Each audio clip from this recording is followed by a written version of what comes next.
Buddy Lambo Calrissian here, and today we're going to talk about Kamen Rider Kuuga's Rising Mighty Kick, or his nuclear kick as it's known in the community. Now, the nuclear kick in and of itself is by far one of the most deadliest and most powerful rider kicks ever seen in Kamen Rider, but the show didn't really do a good job or justice about how powerful it actually is. Probably because his stats are all over the place and Toei doesn't have a really good job of saying what's what, so allow me to go into further detail about how strong it really is. This rider finisher was first introduced to us in Kamen Rider Kuuga's 30th episode, Fate, shortly before he revealed his new form, the Rising Mighty form. Not only did we get to see a difference in his costume design, we also get to see a huge change in his stat changes as well. Some numbers got really high really fast. Following that transformation, he immediately proceeds to go into the Rising Mighty Kick, hitting his opponent with over 100 tons of attack power, causing his opponent to literally explode in a nuclear explosion roughly the size of 3 kilometers or roughly 2 miles.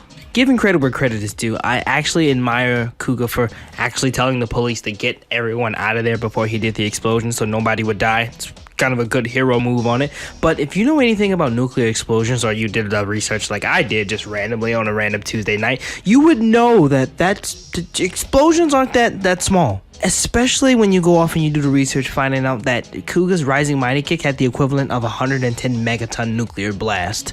So let me put that in perspective for a sec. A regular nuclear blast involves the joining and splitting of atoms to produce an intense pulse or wave of heat, light, air pressure, and radiation all at the same time. Depending on how far a person is away from that blast radius will affect them in different ways. So 3 kilometers is the minimum radius you need to be before you're hit with a fireball that's hotter than the sun with the force of over 100,000 tons. It'll kill anyone. With the exception of our riders, of course, because hey, suspension of disbelief, this is just a kid's show, by the way. But it's insane to think about how powerful Kuuga is, and to top it all off, that actual kick with the statistics that really back behind it means that he actually has the ability to destroy all of Japan with a single kick.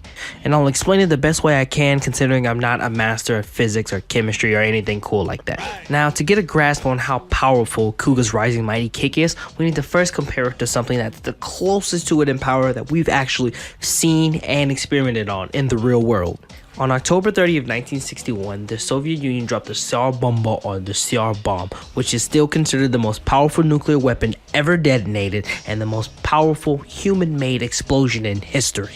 Now, I won't go into all the numerical statistics about what made this bomb so dangerously powerful and dangerously amazing, but I will say that the TNT equivalent of this bomb, which was 50 megatons, could easily be represented in a cube of TNT that was over 1,000 feet.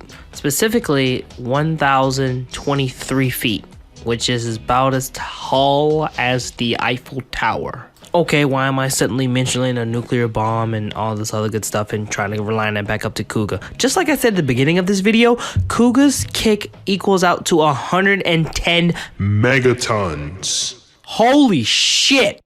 And this is not even taking into consideration that Japan has a median tectonic line, or an MTL, which is the longest fault line that's inside of Japan. Japan has a bunch of them, but this one is the longest. And considering that Tokyo's on that fault line, including the fact that most rider battles happen in Tokyo, you do the math. 110 megaton nuclear bomb-like explosion happening in Japan on that fault line could literally not only destroy all of Japan, hell, it could practically crack the earth.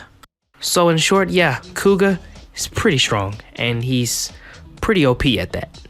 But thank God we'll never see anything ridiculous like this, because Toei knows how to do one thing really well, and that is power scaling their riders, right?